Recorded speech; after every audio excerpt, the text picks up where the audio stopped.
Hey, welcome to Gathering of the Geeks. I'm hosting tonight, so bear with me. We are a YouTube podcast based on all things we as geeks love.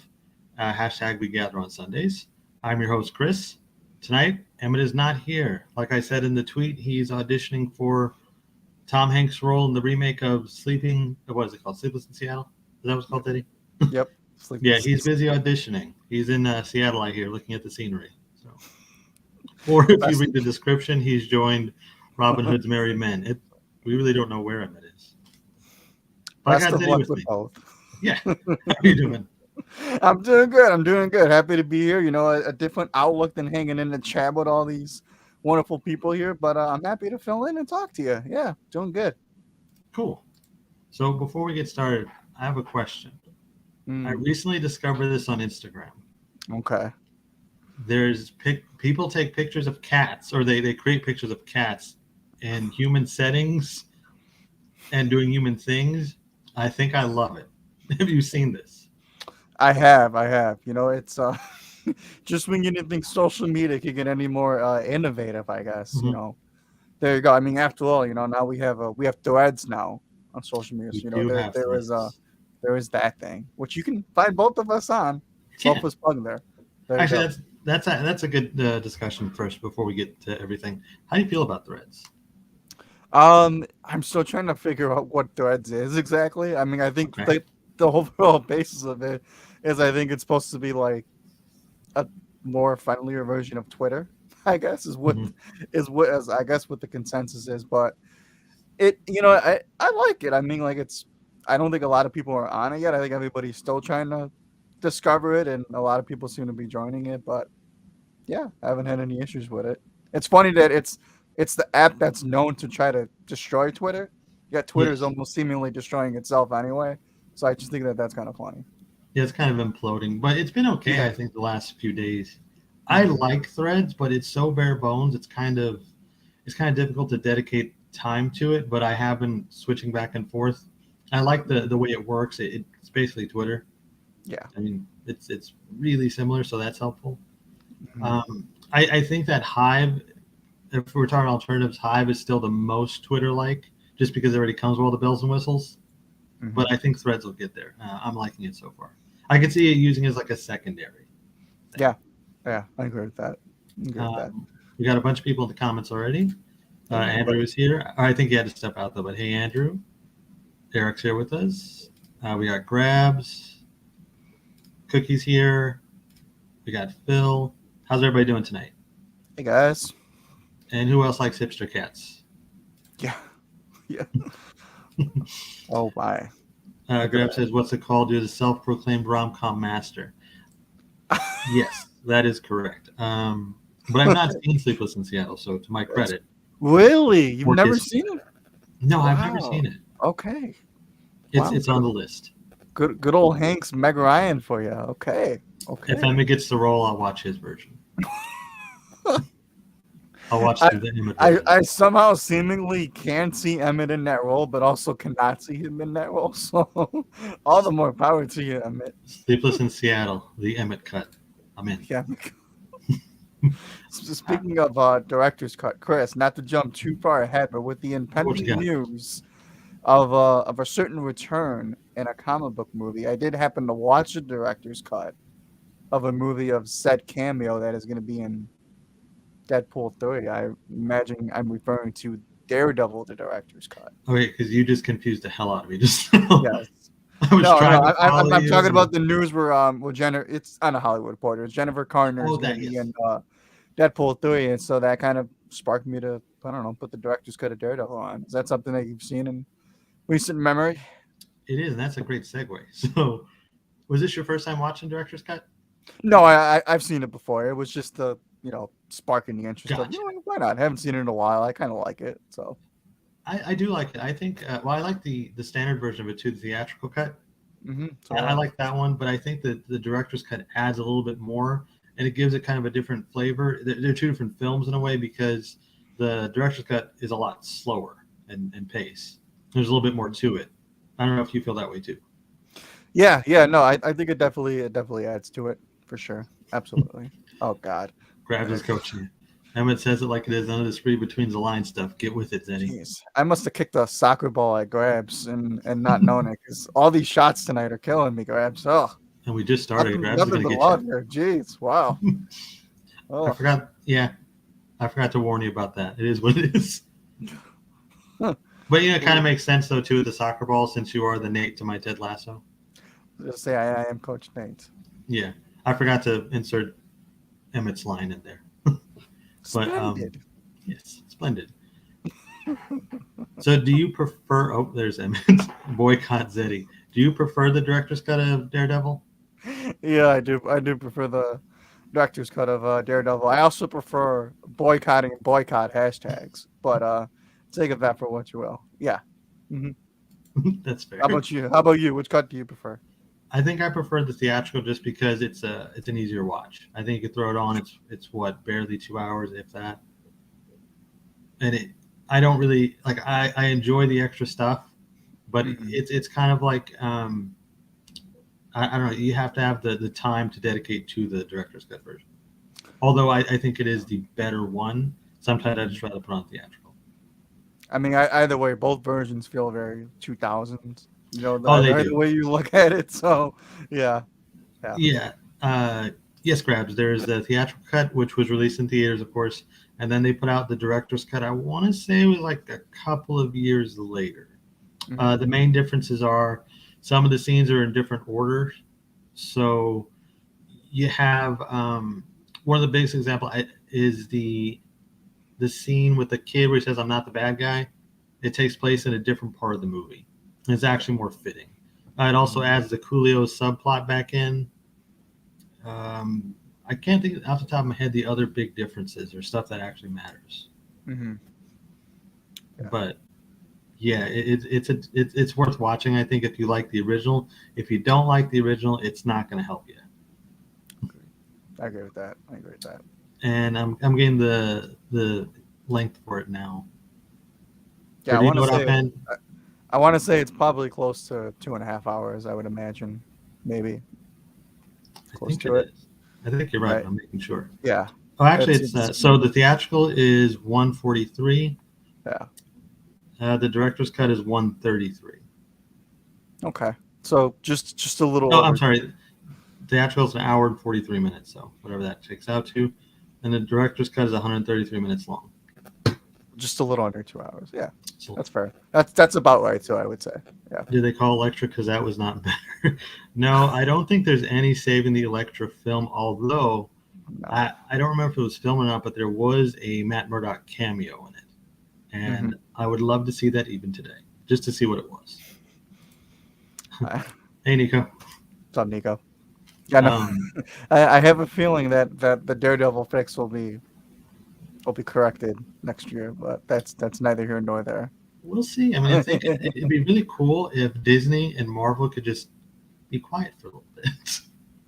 Because they've just, it seems like they're purposely leaking this stuff for Deadpool 3. It's everything Doctor Strange 2 wasn't. Right. Like they tried to keep that under wraps as long as they could, I think. And to their credit, I think they did. Because I was pretty surprised once I got in the theater. Like, I knew John Krasinski, of course, but not the rest of them. Yeah. So I would hope that they start getting tighter security or whatever they need to keep some of these cameos under wraps. Agreed. Or just, stop announcing them. That'd be cool, too. Yeah, there you go. Either way. What else did you watch besides Daredevil? Yeah. So I guess to get on the watch segment, and then I guess we'll do the reading part afterwards, because I definitely watched a lot more than I read. I figured. That's why I want to start with the watches for you. Yeah. So I did happen to go see Indiana Jones and the Dial of Destiny. Okay. I actually saw it on July 3rd, so just the day before Independence Day here. I happened to see The Blackening because it's available on digital now. It's kind of like a black comedy with a bunch of people kind of at a cabin, and there's a killer essentially locked in the house with them. So it's kind of, and they have to play like this board game, and kind of like it's like a mixture of it's like a different take on Saw, almost the best way to describe it. Is it a parody? It is. It's kind of like a parody on that, essentially. So really, really, really fun movie.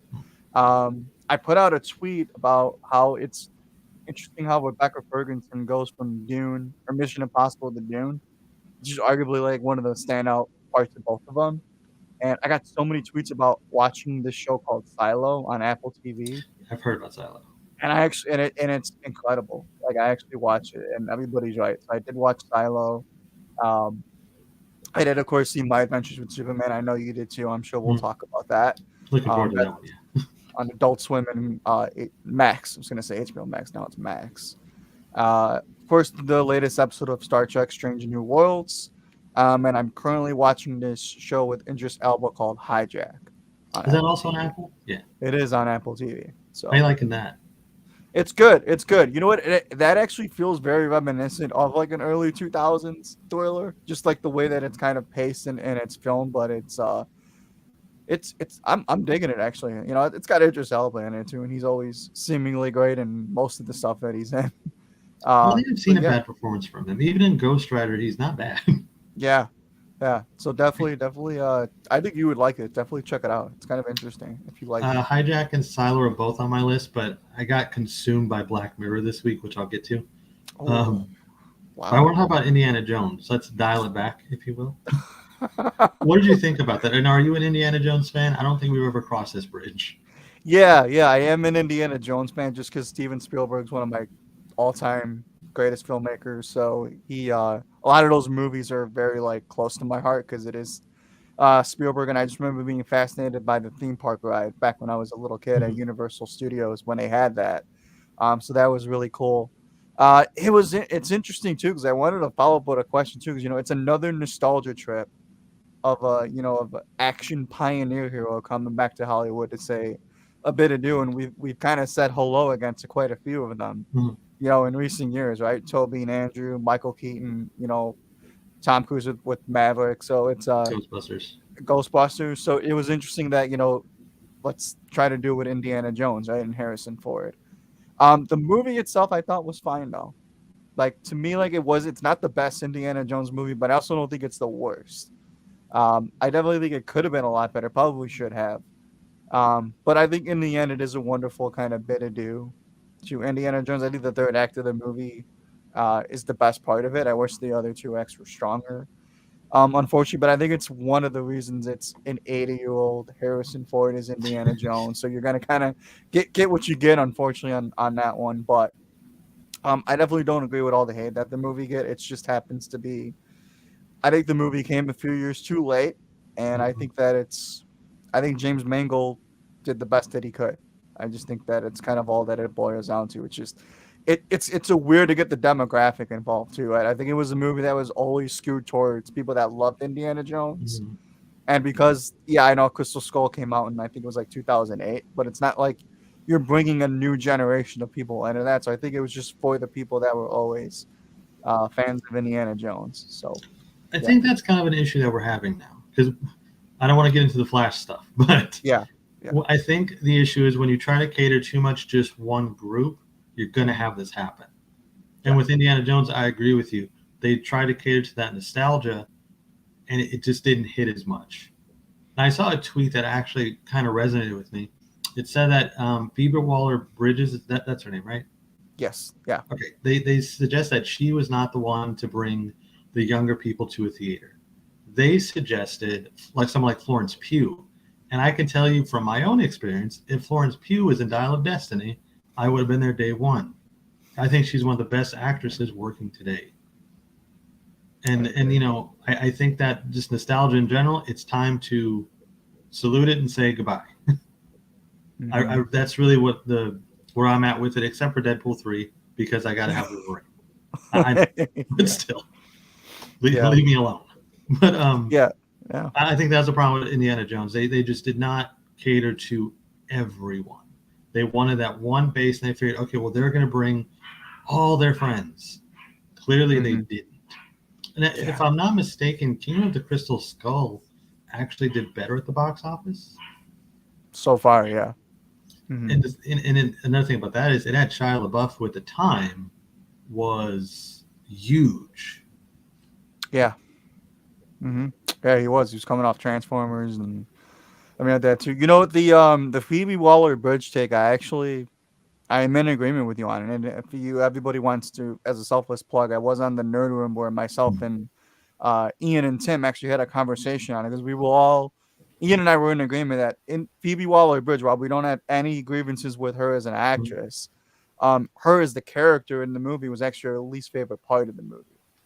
And Really? we think that because they were going for trying to like remake what made Indiana Jones so special, is that he's kind of like this lovable jerk that you kind of always seem to try to root for in the end, but it kind of just didn't really work for me in the way that I think they were expecting to. And I don't know if that is more on Phoebe Waller-Bridge. Maybe they could have went with a more Florence Pugh. I actually would have liked to see that dynamic. So I think it's more of a dynamic.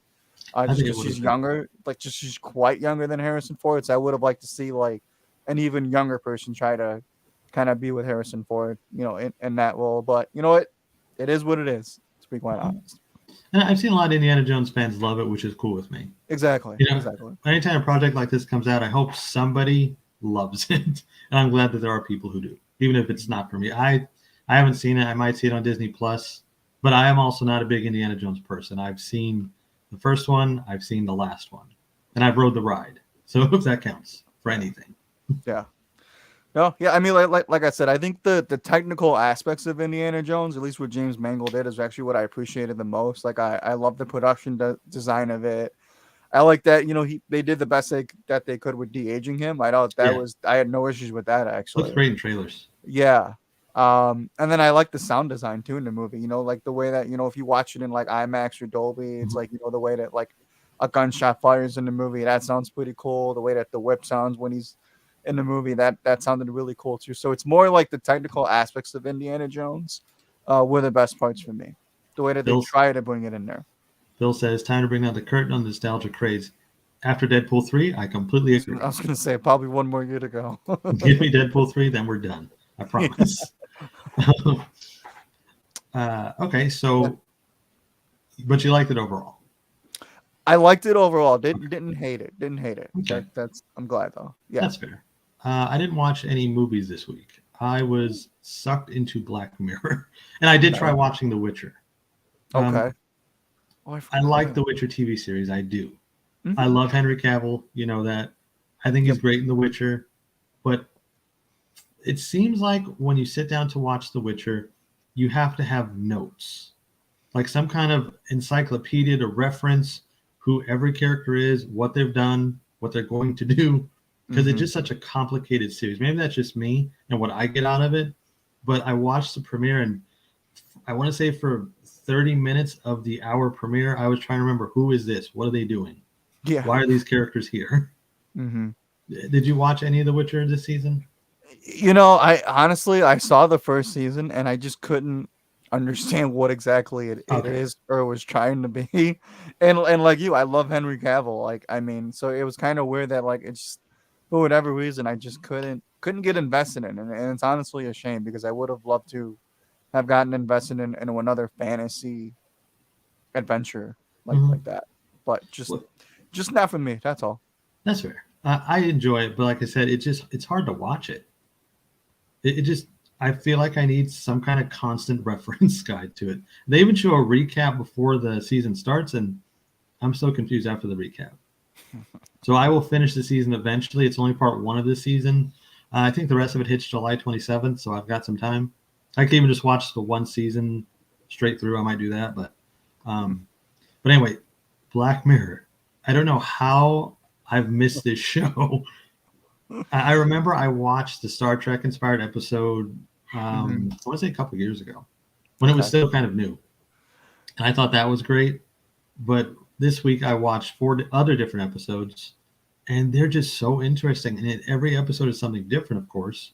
So you Hmm. just jump in wherever you want. So what I've been doing is people recommended episodes for me to watch. I've just been going through those and having a Okay. ball with it. Wow. And they range in topics and tones. Like the first two I watched were very sci-fi, but they were not bleak or depressing. Okay. The second two I watched, the other set, they were bleak and depressing, but they were still really good watches and full of tension. One of them gave me anxiety for about 30 minutes. Nice. Yes, it was a swell Yeah. time. Have you No, watched any Black yeah. Mirror? It's been a minute since I've seen any Black Mirror, but yeah, I kind of agree with you. It seems like it's every now and then it's like there's a Black Mirror episode that kind of just like trends, and it's like it's known for just being so like innovative and Hmm. sci-fi heavy, like you said too, right? Like it's not a show that always trends. There's usually like when it comes out in an episode, it's almost like it's the most talked about thing at Hmm. the time. Then it's almost like it kind of forces you to watch it. So I think that's kind of, but yeah, no, that's great that you kind of have like that list, and that's something that you need to watch every season to get into. I like that. Yeah, it's a different kind of thing, and I think it makes it easier to just give it a shot. Mm-hmm. Like Cookie Monster recommended the episode called San Junipero to me, and I was able to watch it. Didn't need to see anything else, and I got it. And that's Yeah, also a wonderful episode. nice, And then right after I watched Hang the DJ, which is a completely different tone, completely different story, different cast. It's awesome. nice, Yeah, I'd nice. recommend those two if you haven't seen them. Okay, good to know. Good to know. Yeah, there was another one I watched called Shut Up and Dance too, that was one that gave me anxiety. It's not about dancing, I'll tell you that. I was gonna say that song I have bad memories with. So just that episode alone, that might It's be a a song. shut up and dance with me. Pretty sure it is. Oh yeah, yeah, it is. You're right. Okay. Sorry, Thank you, Chris. I'm Yeah, sorry. You're right. It is a song. it's a long story. I don't want to get into, but We don't have to, unless you want wow. to later on. Well, hold on. I guess since it's out there now, right? Okay, so long story short, I met this Dave and Buster's with a group of friends, and we were playing that. What is that dance game? Like time Dance was it Dance time? Revolution. Dance Revolution, that one. So we decided to have like I was doing it with one of my friends or whatever, and we picked that song. So when I wasn't looking, I turned my head for 1 second, and all of a sudden we go from easy level, which my one friend was on, and I'm on like the veteran level, whatever, like the top level. So all of a sudden we start and that song gets going, and all of a sudden my one friend is strumming along on the easy level, easy difficulty, and I'm just like struggling just to go from one arrow to the next. I'm hopping all over the place. I'm holding on to the railing. Yeah, not a good first impression, for a date, not at all. So I mean, it could there be you though. go. It's charming. You There you try to go. keep up. Almost broke my hamstring, or almost hurt my hamstring, but that was fun too. I mean, it happens. So It that that happens. that song and me will Is your never be enemy? dancing again. Okay. Well, we There won't you talk go. about it anymore then. That will not be on my wedding playlist. Let me put it that way. Well, that's fair. That's fair. Right. And then like you said, we both watched My Adventure with Superman. I think we both liked it quite a bit. Yeah. Mm-hmm. Yeah. Yeah. No. Great voice cast too. I didn't think of that too. I think Jack Quaid is a pretty. Yeah, Yeah. that's This exactly visual what is was pretty happening. good for me. It's I don't exactly know. that's how Cookie just described it is exactly how it was happening. I was literally hanging on for dear life, I meant a literally. lot of sweat too. Yeah, it's a good thing I had an Yeah. undershirt on. Um, Usually playing a hammy on a date is a great thing. you would think, perhaps you would think, um, but no, pulling a hammy on a date, not a great sign. Uh, yeah. So my adventures 2 minutes. Yeah, I think Jack Quaid has actually done a pretty good job so far. Granted, Yeah. there's only been 2 episodes. The episodes are under like 20 minutes or so you They're kind of get 22 through them. minutes. 22 minutes. So yeah, it's definitely unique too. I know that's kind of the word that you and I kind of were talking about too, is the anime influence of the show. I didn't think would work for me quite well. But it's actually really fresh, I gotta say. It's I like seeing Jimmy, Clark, and Lois as a pair, as a trio again, kind of hanging out doing stuff. And I like that they kind of built up to us seeing Superman again in that show. Definitely how he gets to being Superman in the show is pretty unique. It seems like they're pulling a lot of the Electric Blue storyline stuff. Mhm. That's kind of how I took about it. So, yeah, I'm digging it. I definitely did not notice that the villain was. Don't want to say it because it's a spoiler, but definitely was not expecting that. But how about you? Yeah, the villain threw me. If I didn't have subtitles on, I Yeah. would have not. I wouldn't have known that's who it was supposed to be. They Mm-hmm. are taking some artistic liberties, which is fine. It's a new version. It's something that we could all kind of embrace and say, okay, this is our new thing together. I think that's cool. I do like the voice cast as well. Jack Quaid's impressive so far. He kind of he kind of captures that aloof, friendly Superman. Mm-hmm. And we haven't. It's funny. We haven't actually seen a lot of the Superman aspect yet. We Right. saw very little of it, but I think it was effective. Mm-hmm. The way he gets the suit was different. Um, Right. Right. the clip has made the rounds online, and I think everybody made up their mind about the show by watching that clip, which is a mistake because in the clip it shows basically he's in a ball of light, and the suit just kind of, I don't know, forms on him. I don't know Mm-hmm. if that's the way to explain it. It just kind of Yeah. comes onto him, and that's not actually the way the suit works in the show. It's just that's when he gets the suit. Mm-hmm. So not to spoil anything, but there's a Yeah. reason for it, and it works. Right. The anime thing does. It's not my favorite. I'm gonna have to get used to that because I was thinking to like the opening moments that, man, this was like a Pokemon episode, Sure. especially Sure. because he was a kid. I was Mm-hmm. like, okay, this is different, but Mm-hmm. I think I'll get used to it because I like the storyline so far. I'm not sure if every episode will kind of connect, but I like that these two did. I thought Right. that was a nice touch. I like that the Kents are alive. That's a plus. Thank God. Yes, I'm happy to see them alive. I Yeah. don't think they're notable voice actors though. I think they're probably big in the animation world, but not in Mm-hmm. cinematics, which Seems is like fine. it. Mm-hmm. Yeah, but overall, I really liked my adventure with Superman. I think it's a good time. And Mm-hmm. I'm looking forward to seeing what else they do with it. That Mm-hmm. the tease at the end was pretty nice. Yeah. Mm-hmm. I like that a lot. Was not expecting it. Mm-hmm. I also like that it's harmless too, right? It seems like it's kind of like harmless fun, right? Like it definitely seems like it's tailor made for kids to kind of take it in, but it definitely has its fair share of like boost him kind of maturity as well. Like it definitely has its fair share of like violence in it. Like It it's does. It's a like kids can balance. still watch it, but it's not like too kid friendly. Like it's so it's kind of nice to see like another fully accessible animated Superman show again. Yeah, it's not like what was it called, Justice League Action. Right. Yeah. It's not like Justice that. League Action, Teen Titans Go. Yeah. Right. There's a balance between the kitty kind of stuff and the more like you said the Bruce Timm kind of thing. So Mm-hmm. I'm excited Yeah. to see what it does going forward. Good Yeah. stuff so far, and I like the changes they've made. So like the Clark and Jimmy dynamic, that's really neat. Yeah. Agreed. So that's what we watched. What did you read this week? Yeah, so what I read, and it was actually for a podcast that'll be coming out relatively soon, so be on the lookout for that. Is I reread Supergirl, Woman of Tomorrow, Oh, okay. by Tom King, and spoiler it if you haven't, I think I've given my thoughts before on it, but initially when I read it the first time, because I was reading it digitally when it was kind of coming out, because I was reviewing it, and it didn't connect with me originally, like it didn't resonate with me, like not for any particular reason other than it was a completely different story than I was expecting. So I kind of stopped reading it at the time, and then I bought the trade paperback as soon as the movie was announced because everything was selling out when James Gunn announced Yeah. the slate, and I was like, man, I don't even own Supergirl Woman of Tomorrow.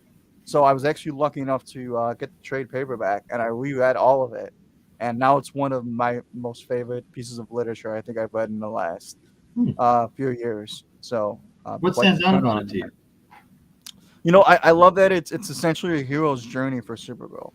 So it's kind of like it's an off-world story, right? So she's not in Metropolis or Star City or anything like that. She's kind of like in this. It's like a space operatic adventure. Where she's kind of helping a young girl Mhm. who's on revenge, essentially convince her not to seek revenge. And the way that it's kind of like it is a more gruesome story.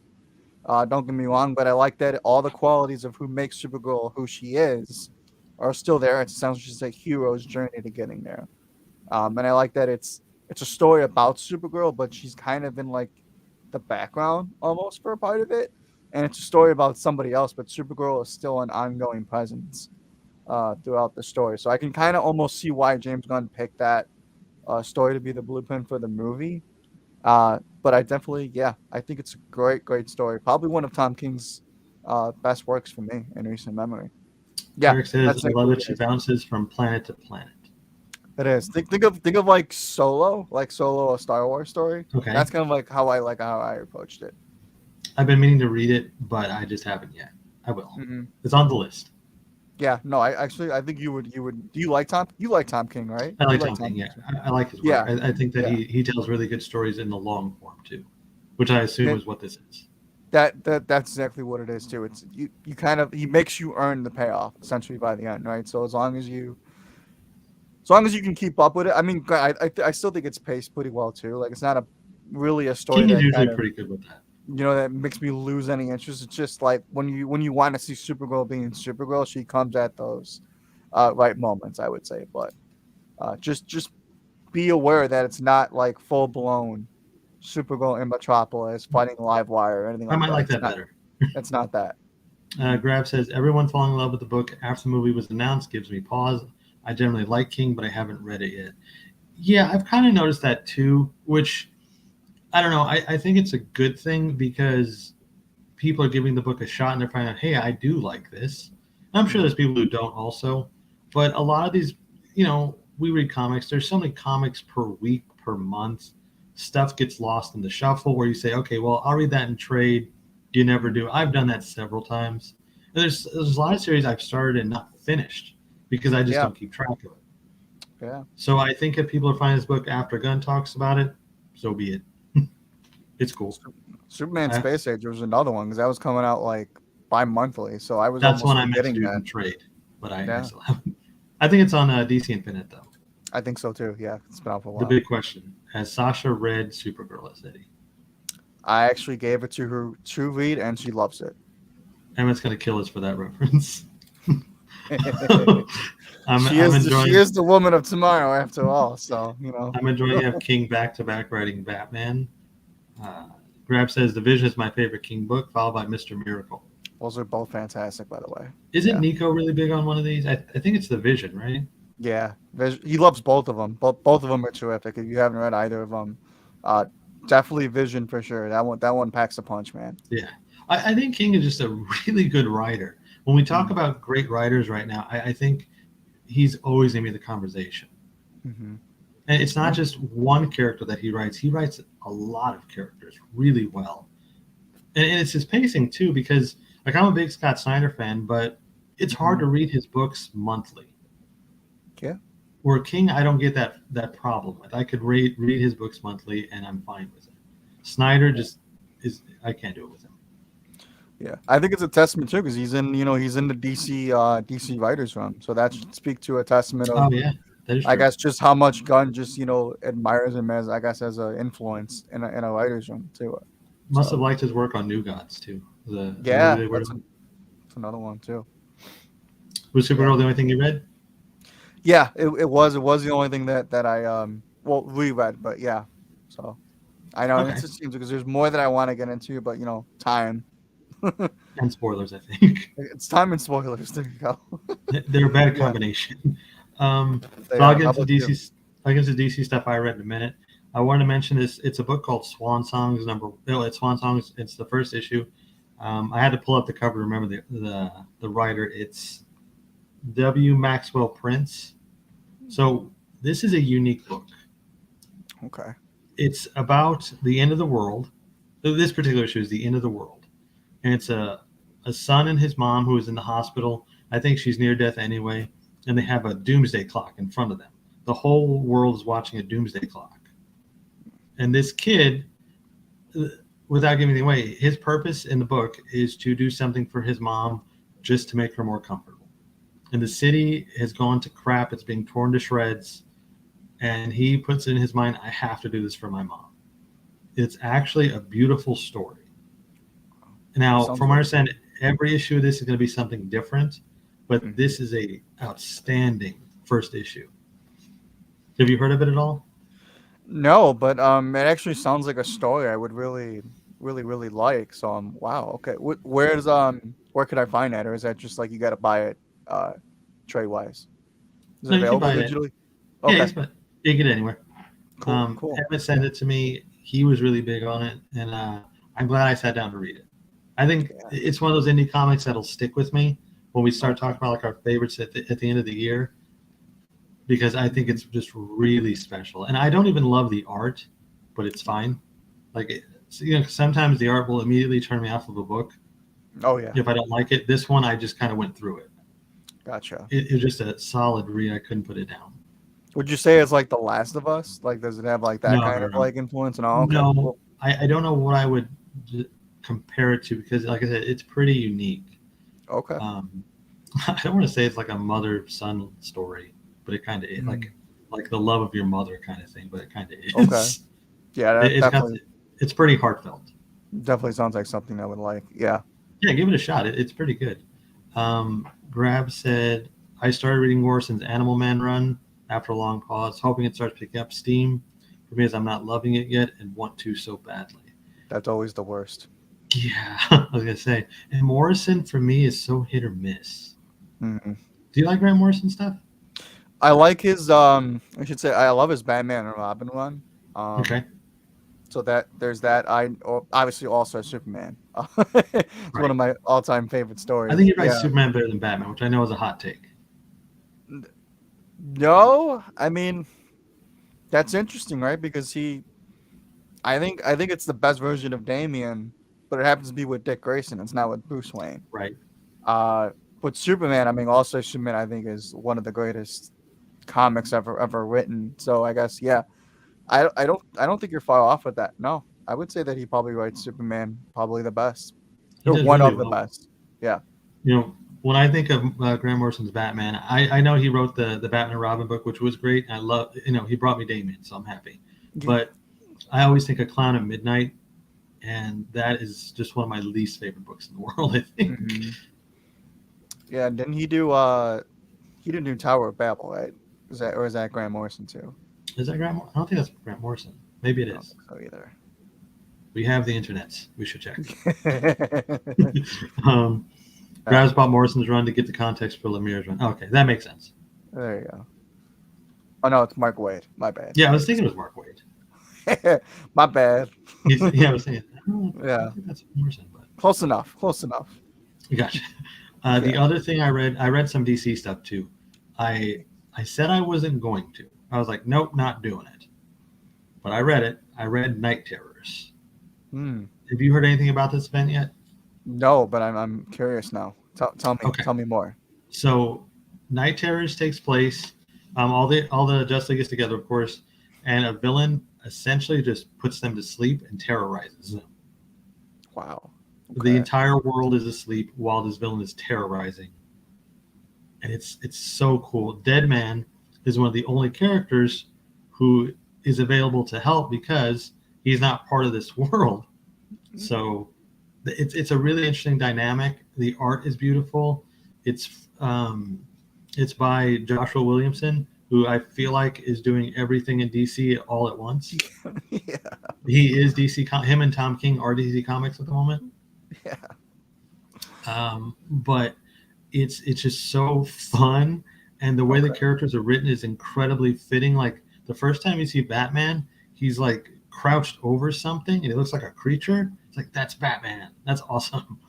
Cool. And awesome. I'm not incredibly familiar with the Deadman. I've read him here and there, and other stuff. I thought, okay, that's cool. I guess he's a Spectre. Neat. He's a fully formed character in this. I guess it's the first time I've seen him like this, and I've been enjoying that a lot too. It makes me want to read more Deadman. Nice. The only issue with Night Terrors is there's so many books to follow for this event. That's why I said I was not going to read it. There's a lot to follow, but I read the main title, which I highly recommend. It's got some great spooky stuff in there too, which is always fun for me. And I also read the Night Terrors Batman spinoff book, which that was awesome too. And the art's by I'm going to butcher his name, Gilliam March. He always does a great job, and I love seeing his work on this one. You also get a bat with a gun for a mouth. That's pretty neat. Oh, wow. I enjoyed that. Nice. Yeah, I highly. You have DC Infinite, right? Yeah, I did actually. I re-got it because I needed it. So Night Terrors 1 and the Night Terrors Batman issue are both on there right now. Sweet. If anybody has DC Universe Infinite, check out those books. I don't think you'll be disappointed. It's really, really good. Nice. And it's not like the usual superhero stuff either, because they're all asleep and being terrorized. That concept alone, just it's a new villain. The villain's name is dumb. It's Insomnia. which is odd because they're sleeping. But insomnia has broken free. The villain's name is dumb. It's insomnia, which means people that can't sleep. Right, but everybody is sleeping. I don't know. I don't know who's smarter than who here. You know what I mean? What are we doing? Comics, gotta love them. Right. Wonderful comics. But yeah, highly recommend both of those books. Nice. I think you'll like them too. Cool. It's good. The good old X-Men effect that you said too, right? Tons of tie-ins, or what is it? Tons of tie-ins you got to read beforehand, right? It's the good old X-Men. Yeah, it is like it's like an X-Men event. You have to read everything to get the point. Although I think with this one, maybe like Flashpoint, you could just read the main title and get it. Okay. I think they really haven't made that clear yet. Nice. Phil's on the same page as me. I think he's talking about Clown at Midnight. Oh, okay. Grab says, I've heard nothing but great things about Night Terrors because it is great. I really like it. Another book that's spelled with Knight, like Night. Yeah, I think there's going to be a reason for that. Nice. There you go. I think. Jeremy Adams is DC Comics. His Green Lantern's off to an amazing start. I haven't read that yet. I didn't know he was doing Green Lantern. I don't hear a lot of Green Lantern love too. That's great. Yeah, I was very interested when it was Mariko Tamaki. I was going to read it, and then she got bumped off one of the Green Lantern books. I don't remember which one. Okay. But I will check that out too. It's probably on DC Universe Infinite. I think the last Green Lantern story I think I've actually read was probably Blackest Night. It's probably the last Green Lantern story I've read and also read because I've read it several times before. But yeah, I don't read any of the current Green Lantern stuff, but I've read Rebirth, the Jeff Johns story, and some of his run, and that was excellent. Yeah, that was really good stuff. I would say that might even be Jeff Johns' prime. Yeah, because there was that period where he was just hitting nonstop. Right. And then I guess when he transitioned over to doing like movies and TV, I think he lost something there. Right. Yeah, because I remember he had that run too where he did was it Three Jokers too, right? He did that one. Yeah, he did Three Jokers, but before he did that, Batman Earth One. So yeah, but yeah, before then, yeah. Yeah, Earth One parts 1 and 2 I thought were fantastic. Part 3 is not my favorite. Yeah, it's fair. I'm trying to remember, but yeah, I think I remember the third part of it was pretty controversial. It was iffy. Yeah. Grab said Green Lantern's a character I want to like, but just have never enjoyed the stories. Not a cosmic guy, but this is starting out great. That's cool. I think that's kind of my thing with Green Lantern too. I want to like him, but I don't know if I'm really interested in reading the space opera stuff. You feel that way too? It's interesting because there's so many like different Green Lanterns to take in. Like I mean, it's like to me, Jon Stewart was always my Green Lantern because I grew up with the animated series, so I wasn't really into Hal Jordan. But then like when I got into Green Lantern, obviously Hal Jordan is like in Blackest Night and he's in all these other Green Lantern stories. So he's a Rebirth one too, and he's part of Rebirth. So it's you gotta find a Green Lantern that you like. I mean, I happen to think that Jon Stewart's a more relatable Green Lantern, but that's just me. That's just me, though. I like the three. I guess I consider the main ones. I like John, I like Hal, and I like Jessica Cruz. Yeah, I would say those are the three. I think they're all cool. So we need the show. What show? Never mind. If Nico's still watching, I think we should just segue. There is no Green Lantern show. There is no Green Lantern show. I think when that happens, I will take somebody to a steak dinner. We're going to run out the whole place. Never mind that. I think something like that has to happen for this Green Lantern thing. Oh, my goodness. He has not been in live action since, was that 2010 with Ryan Reynolds? Oh, God. No, this is before Man of Steel. So, I think it was like 2010, 2011. I think so. Truly is a Blackest Night, Chris. The Green Lanterns are like Bond or Doctor Who. DM reference. Yes, they are. Nice. I want no beef. No. No. It's not Jared Leto time. Not Morbius. Well, listen to the last DC Unlimited show. You'll know how Chris feels about that. Yeah. Selfless plug there for you. It's okay. Yeah. Any plugs are good. I think that does it for what we watched and read this week, though.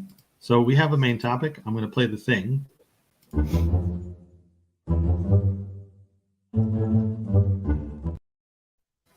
I try to be classy with that sometimes when I Nice. remember it. No technical files. Don't worry. No technical files yet. We'll see. We might get to that now. So a few weeks back, our buddy Phil Walsh had a cool episode of his podcast, Phil at the Movies, where he listed his 7 most anticipated movies for the remainder of the year. And I thought, hey, that would be fun to talk about with Zeddy, since both of us are very excited for a lot of stuff that's coming. So instead of 7 movies, we're just going to do top 5. And we're also stealing Phil's idea, but I did mention. Yeah. I don't think Phil or mine. It's right, Phil. Yeah, there you go. There you go. Okay, so you start us off. What's your you don't have to do it in particular order if you don't want to. Mine are in no particular order. Something to say right off the bat too. It's crazy that we're like already in the back half of 2020 there already with these movies, right? Like, I mean, we're 7 months into the year, and granted, I think there's a movie that you and I are both seeing tomorrow. So I granted, everybody knows I love Tom Cruise. So Mission Impossible is not on my list because I'm seeing that tomorrow as of this live stream. So Chris and I are both into a live stream for that, so that's fun. I try to keep as many Oscar movies off my list as possible too, because a lot of them still don't have release dates, and a lot of them tend to actually really come out between October and December. We just don't know the dates for it, so I kind of try to keep it, to a variety of stuff that I know is coming out.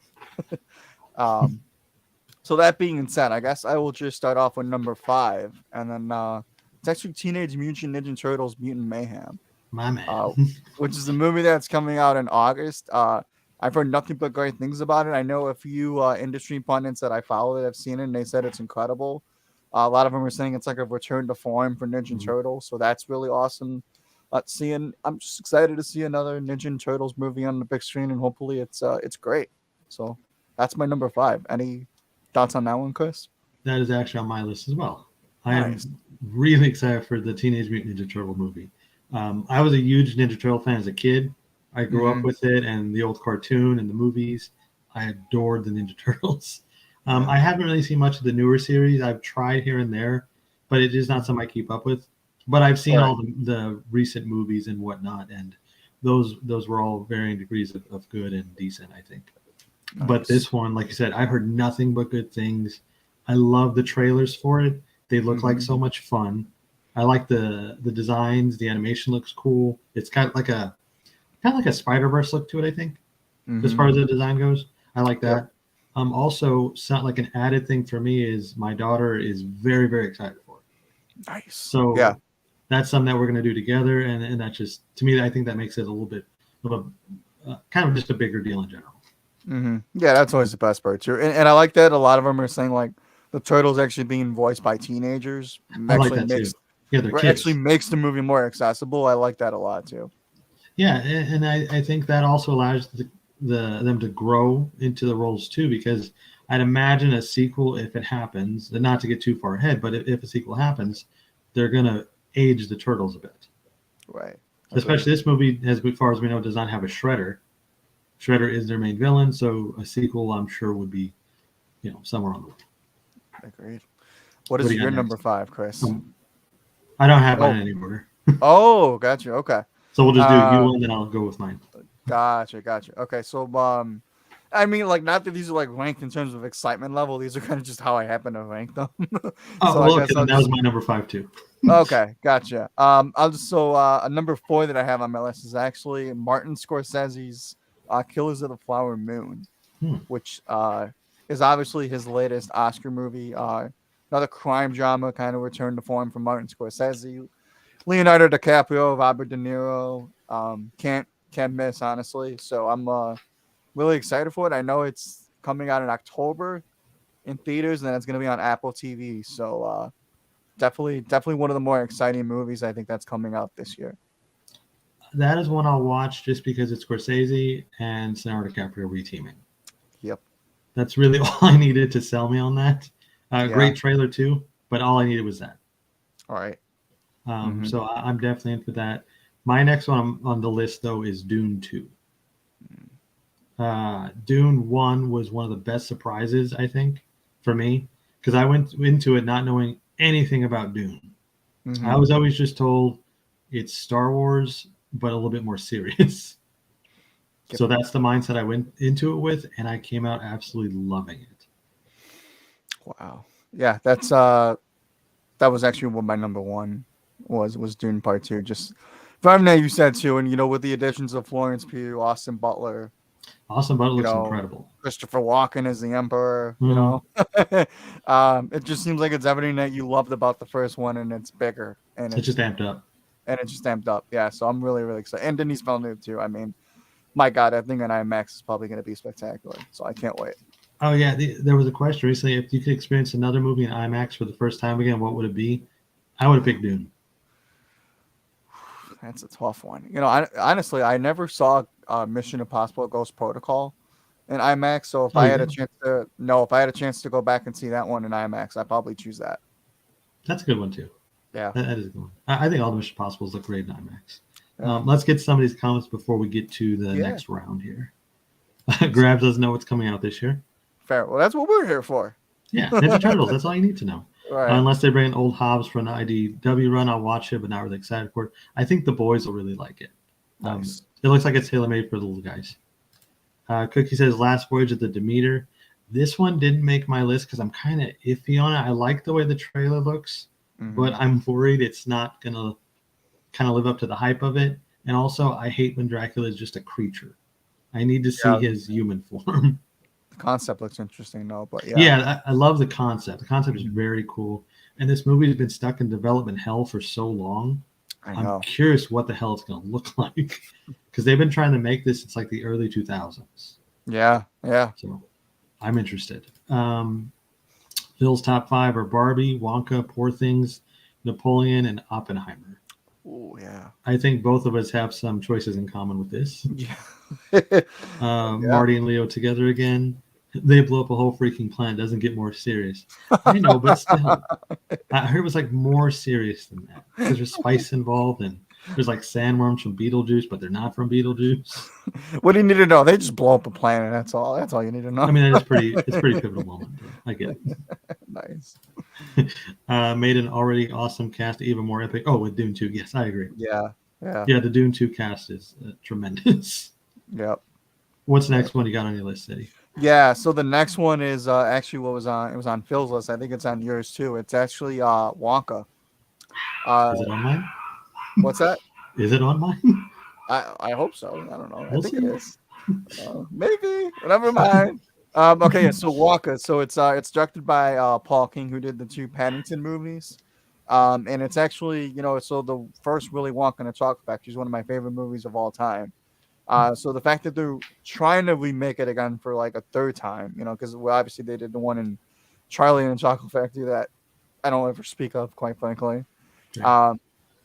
But this one, everything that I've heard of it just seems like it's poised to be another family hit, especially with it coming out in December. It's got Timothée Chalamet. It has some musical numbers in it too, so it's kind of a way more lighthearted approach to Willy Wonka. And obviously, one of your favorite, Hugh Grant, was just announced as a new balloon in the movie. That sold me. I'm completely in. Yeah, and I actually think we might be getting a trailer for it ahead of a certain movie that's coming out in just under 2 weeks. So, which one? Both Barbie. Or just Barbie? Barbie. You don't think it'll be with Oppenheimer too? It'll probably be there. I'd love the different subject matter on that one. Here's Wonka, and then here's Oppenheimer. Want to see the entire bomb we made? Well, here's Wonka first. Right. Enjoy. Enjoy. Yeah. Wonka is not on my list. Oh, okay. There you go. But I am very excited for Wonka. Nice. I was excited before the Hugh Grant thing, but that really that sold me. That's what I was thinking of, because you were excited to see Hugh Grant. It's not that the movie's on, let's say Hugh Grant. There you go. Yeah, I just want to see what that looks like. Nice. The next one on my list is kind of a surprise, I think, to some maybe, but Haunted Mansion. Okay. I love the ride at the parks. It's probably my favorite ride there. And I like spooky things, and it's a spooky movie. It looks fun. Also, what really got my interest recently in it, because I really wanted to see it, but what really pushed it for me is it's the writer-director from Dear White People behind it, and that's a series I think is just fantastic. Oh, okay, yeah. It's on Netflix if nobody's heard of it or seen it. There's also there's a film version of it too by the same guy. I've not seen the film, but I've seen the series. I like the series a lot. So. Got a good cast too. Yeah, it's got a really big cast. I mean, Danny DeVito, Jamie Lee Curtis, Lakeith Stanfield, who's one of my absolute favorite actors working today, he's in it. Jared Leto's in it somewhere too. Rosario Dawson, Owen Rosario Wilson. Dawson, Yeah. Big cast. It looks pretty cool too. Nice. I like the trailer with the Roy Orbison song, House Without Windows.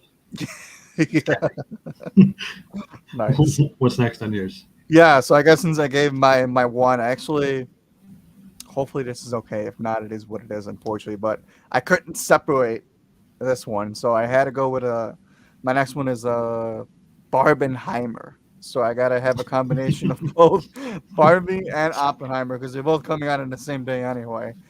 So I'm just excited to just take in both of these movies, quite frankly, because they couldn't be both distinct from each other whatsoever. The online hype for one of them couldn't be higher, and the other one is just Nolan back to the big screen without no pandemic. But it's touching a very touchy subject matter nonetheless. But yeah, no, I'm excited too. Unfortunately, I won't be participating in the double feature release opening night. But I'm still very excited to see both of them, and I hope both of them are great because the online hype has been crazy. So Barbie and Oppenheimer. I think Tom Cruise said he's doing a double feature. He did. He said he's going to see Oppenheimer first because it's a more heavier movie. Yeah, he wants to end with Barbie because it's a lighter movie, which is probably what I'd recommend everybody to do too. I don't know when everybody started wondering what Tom Cruise's opinion is on everything. Have you noticed this recent thing? Well, Tom Cruise, what does he think? Who cares? Did I ever expect Tom Cruise to see a cut of The Flash? No, but sure, no. I'm glad that he loved it. Yeah, it was cool. It's cool that he loved it. It's cool that he wants to see Oppenheimer and Barbie in one day. I think that's fun too. It is kind of funny to me because now he keeps popping up with these things. It's like a thing, right? Yeah. What does Tom think? How about you though? What's your hype level for either of them, if any? For which one? For either Barbie or Oppenheimer. Yeah. Oppenheimer is actually the next on my list. Nice. I have a lot of hype for Oppenheimer. I cannot wait. It's Christopher Nolan, so of course. And it just looks tremendous. It looks incredible. I love the trailers for it. They really sold me. Great cast, too. It's got a lot of my favorites in it. Also, did you see the thing that there's not one CGI shot in the whole movie? I did. That's on one hand, I'm like, it's Nolan, so it kind of makes sense. It probably makes sense, but we didn't really think there was CGI in Top Gun Maverick, and it was apparently all over the place. We just didn't see it. Was it? Because it was that good. Yeah. There's quite a bit of CGI in there. It's just it looks so good that you hardly notice it. Only Tom's opinion matters. That is true. Andrew, my man. Yeah, so Oppenheimer's. I'm very excited for Oppenheimer. I'm pretty amped for Barbie too, but that'll wait. Right. I'm not gonna do the double feature for it either. I will catch it sometime after, but Oppenheimer is first for sure. I just honestly I can't remember a movie that was truly like that has such online buzz going for it. I know like people were intrigued to see Joker, but I know like once Top Gun Maverick ended up being like spectacular, like everybody just kept waiting about it. But it's like Barbie to me is like a whole nother animal. Hey Matthew, I think Barbie it could either go one of two ways, right? So yeah, Barbie is going to be a very well. First of all, it's tracking to annihilate Oppenheimer. Personally. I know. But at the same time, it's a light comedy with Margot Robbie and Ryan Gosling. I don't see a way this movie was not going to make money. Right. But also, it might just be a crowd pleaser because the trailers are pretty fun. Mm-hmm. Even the trailers that we didn't like, the first one where you still didn't know what the movie was, it was still fun enough, and it got you interested in it. So I think it's a no-brainer. Right. I agree with that. Yeah. No, definitely going to be a fun weekend. That's for sure. I know they're doing an early screening of Barbie like the day before, and it's pretty sold out. And then actually just recently added premium screens to it because there was this thing where like it wasn't Barbie was trying to get premium screens to begin with, but because Mission Impossible tried to get most of them before Oppenheimer, I guess ticket sales were so good for Barbie that theaters actually added more screens for Barbie because most of them were selling out. So there you go. Do you think Barbie could hit $1 million, Zeddy? Don't think it could hit $1 billion, but I think it could be one of the highest grossing movies of the year. But I don't think it'll hit $1 billion. I don't think she'll be $1 billion Barbie, unfortunately. Billion Barbie. But I think she'll get close to it. Anything can happen. That's for sure. Anything can happen. But I think it'll get close to it, And at the end of the year, when the box office people are talking highest grossing films, Barbie will be in that conversation. I want to say I think top so. five. I think so too. Matthew says somehow Maverick made $1 billion. Looks like it was a money scheme. I don't think so. That's a trap. Sorry. Nope. Nope, not today, Satan.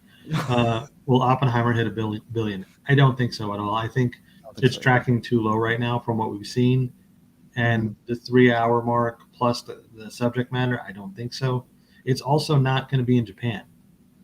Right, which makes sense. Yeah, it does, but that's a chunk of the market for me. I think it'll probably. I think you're looking at something between Dunkirk and Interstellar. I think is where you're probably looking at, probably for that one, which is probably for the chorus. Barbie hits $1 billion without the movie. That is true, though. I wouldn't underestimate Barbie. It's true. I think though, if it were kid friendly, it'd be an easy $1 billion. But I don't think it's kid friendly. It doesn't seem like it. No, it is not. Phil says, I think Barbie will be the surprise hit of the year. Yeah, it's kind of looking that way. Looks like it. Yeah. Like I said, it's kind of a no-brainer anyway, but it's interesting that it's tracking to do as well as it is. Like I was expecting just a good opening. It's also been kind of more of a quieter summer than usual. I feel like too. Like I feel like a lot's came out, but like not a lot. There's just too much stuff. You know, like yeah, we had Spider-Verse, we had Guardians, and we had Indiana Jones. But you really didn't have a lot of stuff that was making a lot of money around it. Like last year, everything was like making money. Well, it was more spread out too last year, I think. Yeah. This year, I think this year's problem is there's just too much going on. You have like 2 or 3 movies opening each week. Like look at this, Barbie and Oppenheimer are on the same day. I think Mission Impossible, like this week essentially. Right, and then Mission Impossible is this week. You and I are seeing it tomorrow night, and I know my theater is full. Is yours? Yeah, it's pretty much half full. Yeah. Yeah, so there's too much competition this year. Yeah, it's like a murderer's row. Jeez. I guess my number 1 on the list, even though there's no real order, is Poor Things. Oh. About that. I am so excited for this movie. It kind of looks, it's Emma Stone, Mark Ruffalo, Willem Dafoe. It kind of looks like Frankenstein, but whimsical or something. Yeah. I'm really, really excited for this movie. It looks very special. There's a lot of different things going on there. It's unique. And Emma Stone always delivers. Willem Dafoe, of course, he's a legend. How can you go wrong? Also, this is the same director who did the Killing of a Sacred Deer, which I also love, with Colin Farrell, Nicole Kidman, Barry Keoghan. Yeah. So yeah, Poor Things is really high on my list. Yeah, that's a good one too, because I know especially it has a lot of actors that the Academy is really fond of too, and and the director Emma Stone's kind of one that I think she's overdue for a little bit of a renaissance too. So I'll be interested to see. Definitely how interesting it is too. Yeah, that's a good one. It's a good one. Spider-Verse already out of my theater. I don't know if it's out of theaters here. I think it's just less showings. I think so too. Yeah, because it's still making money. So will Mission Impossible 7 come close to $1 billion? I think it will hit $1 billion. I'm gonna say yes, but at the very least, I think it still does what the last one did, which is I think close to 850. So I'm going to say somewhere between 850 and $1 billion, but it kind of just depends on how many people go back to see Barbie and Oppenheimer. Because while August is somewhat quiet, you never know. You never know. But we're going to hold you to it. I do think that it'll make $1 billion. Yeah. We'll hold you to that. And I guess I'll have to hold myself to it. Dune 2. I don't think Dune 2 will hit $1 billion, but I think it'll definitely make a lot more than the first one did. Yeah, I think so too. I think Dune is safe. Yeah. Most of the movies I think we talked about are fairly safe, except maybe Oppenheimer. We'll see what happens. Yeah. I mean, it's funny too, workings, because it's fascinating to think of and this isn't a dig on any of them, whatsoever. Don't get me wrong, but it's crazy to think, looking back on it now, it's a lot of Warner Brothers' prestige films, like a Dune, a Barbie, Wonka, The Color Purple. How all those movies are going to collectively make more money than all the DC movies this year, which is, I don't know if that's a testament to more of the GA's taste or if that's just the state of where we're at right now. Shots fired. With movies, but had to throw that in there. That is shots fired, sir. Yeah. Is that a technical foul? Sorry? Is that a technical foul? That's a technical foul. Why not? We haven't had one in a while. Oh yeah, but no. No. Wow. Look at that.